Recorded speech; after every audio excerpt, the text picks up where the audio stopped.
17 turrets currently pointed at you, all primed, all armed. 7 of them are missile turrets, 5 are laser turrets, and the other 5 are, I don't know.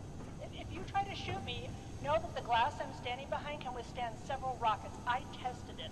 So you can either leave peacefully and you will leave with your life, or you can try something really stupid.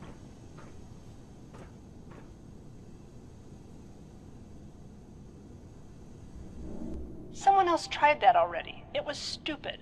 If you're here to do business, prove it. Put all your weapons in that bin over there.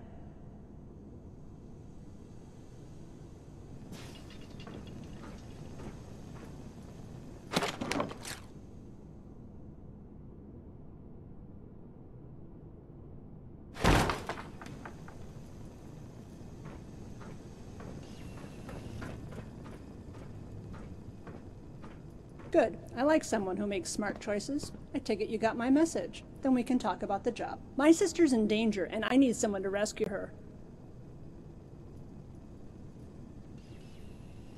It's not. If it was just raiders or cannibals, that'd be easy, but she's gone to Maxwell's world. Maxwell's world. It's I think they call it an amusement park, northwest of Boston, the size of a city and untouched. There's 1,000 legends about that place, and half of them say that Mr. Maxwell vaulted up 1 billion caps worth of treasure. Jenna, she's always been a creature of opportunity, so she went looking for that treasure. She listened to the wrong half of the legends, I'm afraid. See, the other half all say it's haunted, incredibly haunted. I don't believe in ghosts, but there's never been anyone, ever, that has ever returned from that park. I don't think Jenna will be the first.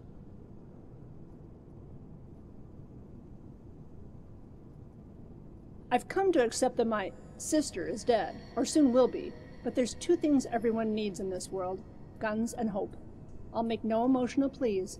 Jenna is a very good treasure hunter. You save her and I can pay you in whatever you want. Experimental weapons, tons of money, you name it, just get her back. That's always been the hard part. I've never been there myself, but I know that there's 3 ways to Maxwell's world. Jenna and I came across an old subway hub. There's a train there, mostly automated, some stupid state-of-the-art thing before the bombs fell. It can run to the park, that's how Jenna got there, but I've no idea how reliable that automation is. If you want to listen to rumor, they say the ghost of the bus, and no, I don't understand that either, but they say it makes stops at its old station, in an old interstate car tunnel north of Salem. And finally, you can just try to walk to it. There's a mostly intact highway to the northwest that runs by it, but the last time I went there, it was filled with storms and drugged-out raiders. It's your choice, really. Can't say anyways, a guarantee. If you've any questions, ask them. I want my sister back alive, and I want my money's worth. Jenna is, to be honest, she's bossy, rude, impulsive, and stubborn. And she's also probably one of the most skilled treasure hunters out there. Half these munitions are stuff she's found or fought for. If anyone could survive Maxwell's world, it's her. But that is still a big if. That's always been the hard part. I've never been there myself, but I know that there's 3 ways to Maxwell's world. Jenna and I came across an old subway hub. There's a train there, mostly if you want to listen to rumor. And finally, what I know is rumor mostly. It was a pre-war attraction. You've seen Jangles the Moon Monkey, the Silver Shroud, all those brands and characters on TV? Well, Mr. Maxwell apparently owned or invented them all. He also owned the park, lived in it too. Now that he's dead, everyone says his fortunes are locked up deep within the park. None of this has ever been confirmed, of course, because nobody's ever returned from the park. That's the other rumor. People say that things in the park are alive, or undead if you want to use that term. I don't particularly believe it, but I know a few people who went off to Maxwell's world, and they haven't come back. Then you know what to do. Here's an upfront commission. We can negotiate the rest of the price when you return, with Jenna, and alive.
out of the way.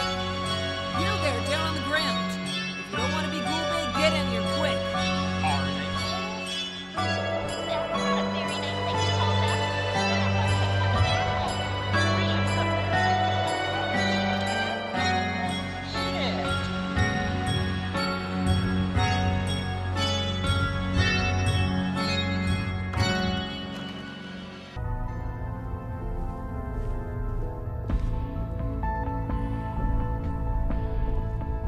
I don't know why the hell you came here, but you're both very dumb and very brave.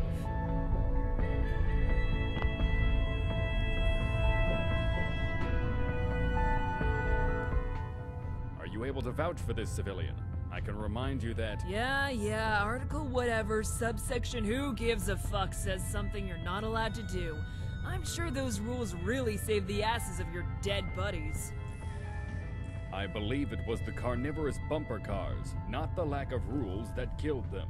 I was actually going to point out that the last 5 people who came in here were revealed to be not real, a murderous animatronic, and a bunch of mutated pigeons in a coat that, I might also remind you, actually ate my laser rifle.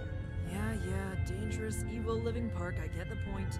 I doubt the park has grown smart enough to attack its own people, though. False flag operations have been a staple of psychological warfare since... Don't care. What I do care about is you. Look, I'm not gonna say no to an extra hand. You step through the gate, which means you're as trapped as the rest of us. Fun, isn't it? Once those gates slam shut, there's no way out. You can't climb out, you can't force it. You can't melt or shoot your way out either. Knight Egeldorf found that out the hard way. What the fuck kind of name is Egeldorf? He was my friend. He had a stupid fucking name, and he's a ghost because he pissed off Maxwell is what he is. Remember that? I bet you do. He made a big speech about it and everything. Man loves the sound of his own voice.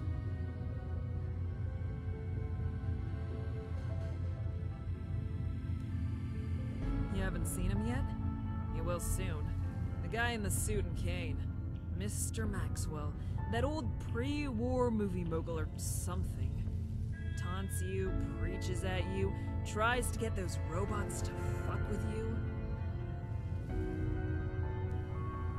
The entire park is dead, but it's alive. Sentinel Boring's friends could tell you that much, and if we're going to escape, we've gotta... I really don't know. There's an army of weird ghouls, giant robotic whatevers trying to kill us, and a ghost that talks like a radio trying to steal our souls. I'm the first to admit I am completely out of my depth here. Operating protocols when under siege in an unknown area dictate that we perform initial recon, and if possible, the restoration of power to an operating area. I also really have no idea what to do, but if we power things on, at least it might give us some more defenses and a little more time, at least to formulate something more concrete. What, you just got a computer in that tin can of yours? Yes, and it tells me that the power station for this park is fairly close. This Maxwell apparently wanted everything under his control. Seems like something you can relate to. Alright, I'll concede. You, if you're not a ghost or a pigeon and want to escape, then you're stuck here with us either way. We could use your help there. I don't like him, but Colin here has a point. We could use that power. I wouldn't advise leaving this place alone. We need someone to stay behind and keep the barricades up. Fine, you and me? I would prefer it if I were in this party. If there are... Fine. You and either me or the human equivalent of a defeated Psy over there head over to the power station and see if we can get it working again. Whoever is left stays behind and makes sure this place stays intact. Agreed.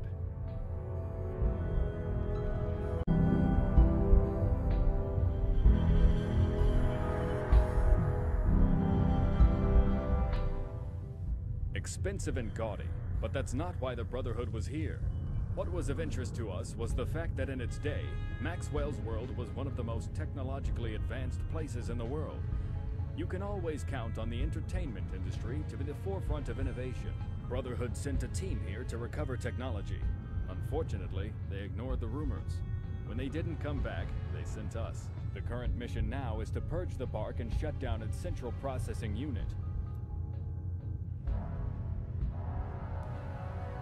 State-of-the-art animatronics, ride metric analysis, not to mention all this control Maxwell has over the park, all point to one thing. Maxwell had money and sought to make his park the best in the world, so he built an AI in his image to run it. Obviously, it's gone haywire, which explains the killer rides, skeletal animatronics, and holograms. It's simple logic.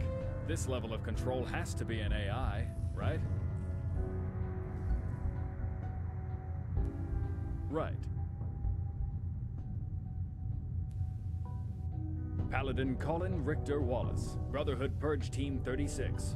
I've petitioned for us to be Brotherhood Purge Team 1, in light of the fact that there's only one Purge team. But even I can't wade through that much red tape. I'd prefer to keep our interactions professional. Brotherhood regulations forbid unauthorized contact with outside possibly infected individuals. I'm already taking a risk, but these are extraordinary circumstances.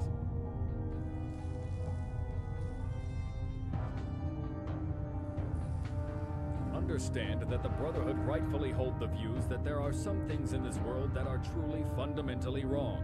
Consequences of technology that are too dangerous to imprison or curate. These things are so god-awfully wrong that the only logical course of action is their annihilation. That is the mandated job of the Purge teams. We destroy that which needs destruction. This place had enough rumors to officially clear it for purging, but, well, you can see how that all went to hell. I have been with the Brotherhood since I was a child, yes. The wasteland is lawless, but the Brotherhood has been a shining beacon of regularity for me. They gave me a purpose.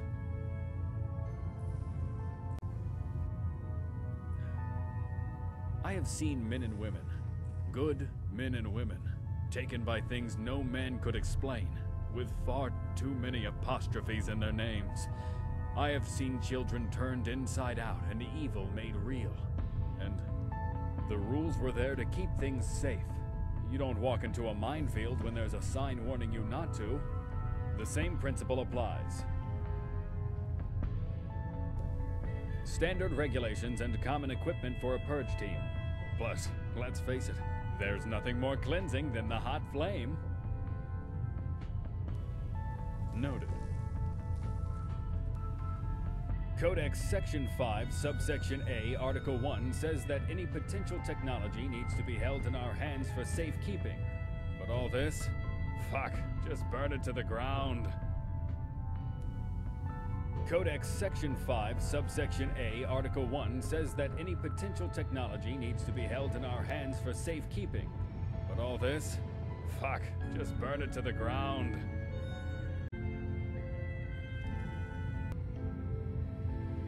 Hey.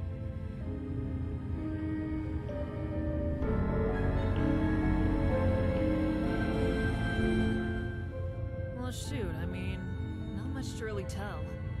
Me and Gail have been scavengers for the most part, but who isn't these days? I've wandered around a lot, taking jobs here and there, killed a bunch, stole a bunch, looted a bunch. Gail's more or less the same.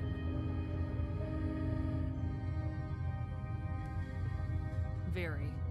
She used to be a lot happier when she was younger, but we've had to move around a lot. Life's not easy in the Commonwealth.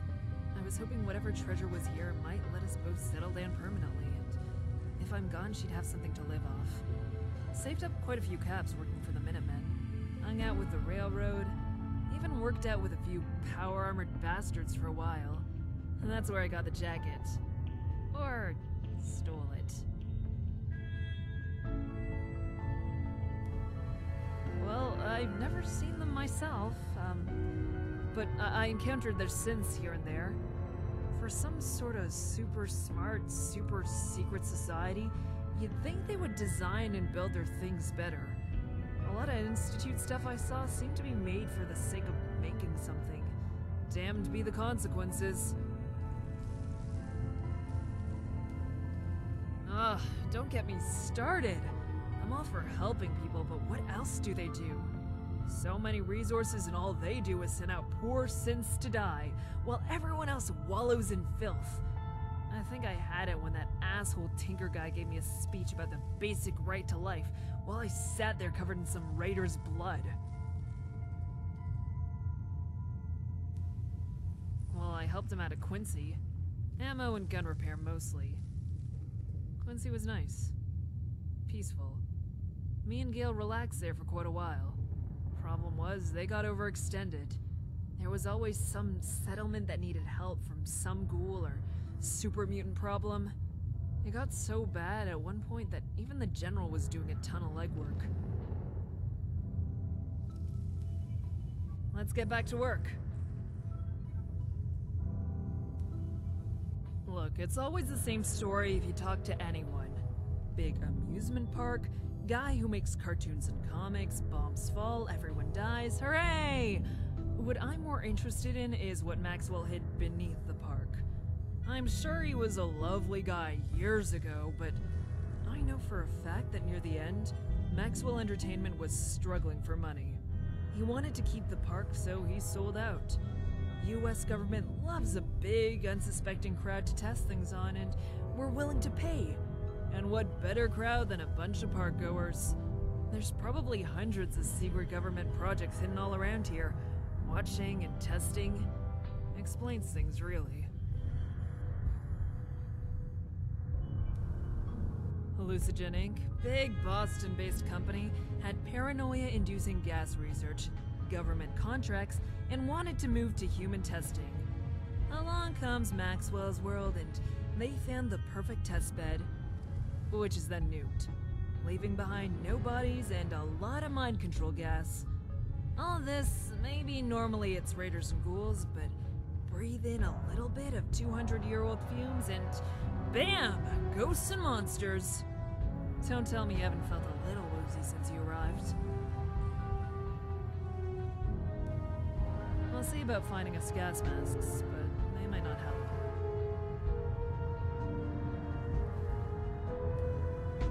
We had better get something out of this. Other than our lives, I mean. Am I crazy, or has the moon not moved since we got here? Even though it feels like days. A little team bonding exercise is fine by me. Don't let me die, or I'll come back as a ghost and haunt you, alright? That's a likely outcome. Oh, fuck. You're right. Forget that I joked around about that.